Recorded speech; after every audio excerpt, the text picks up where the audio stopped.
We were told that when we had a president, we'd see a giant global political figure, the man that would be the political leader for 500 million people, the man that would represent all of us on the world stage, the man whose job was so important that, of course, you're paid more than President Obama. Well, I'm afraid what we got was you. And I'm sorry, but after that performance earlier that you gave, and I don't want to be rude, but you know, really, you have the charisma of a damp rag and the appearance of a low-grade bank clerk. And the question that I want to ask, that we're all going to ask is, who are you? I'd never heard of you.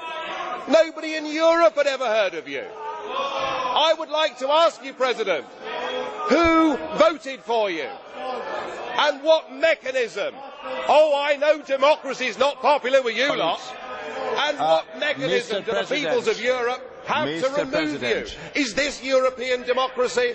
Well, I sense, though, that you're competent and capable and dangerous, and I have no doubt that it's your intention to be the quiet assassin of European democracy and of the European nation states.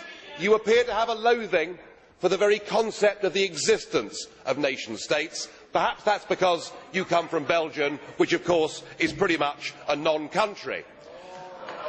But since you took over, we've seen Greece reduced to nothing more than a protectorate.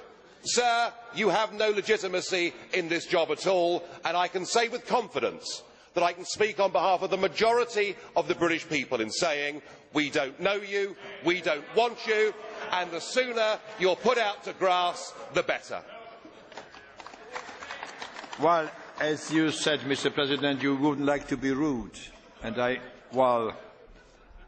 prefer to go ahead with this statement.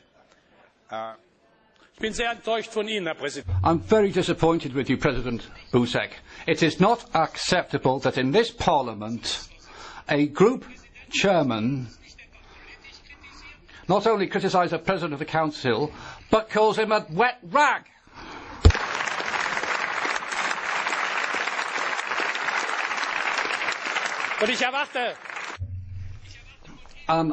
I expect you, President,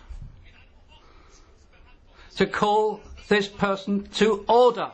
It's not right that this man should be able to trample over the dignity of this House. And Joseph Dole, it's not just a case of getting or allowing the UK to leave the EU. It'd be better for Mr Farage to resign if the European Union and the European Parliament are such bad things in his eyes. Thank you, President. Just as I have said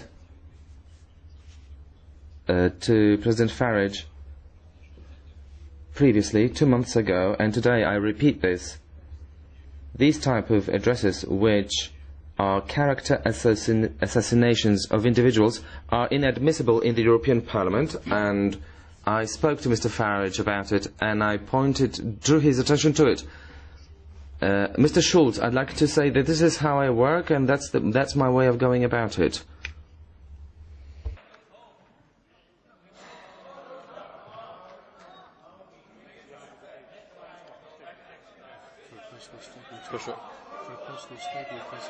Is it personal statement? At the end of the debate.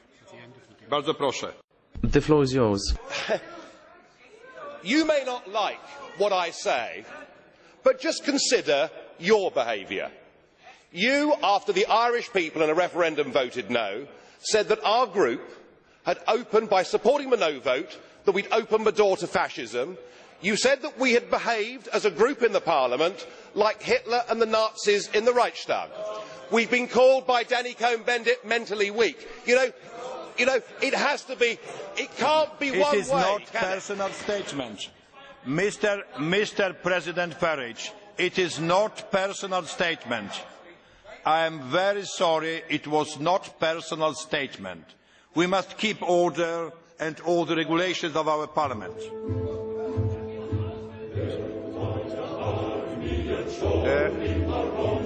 The next.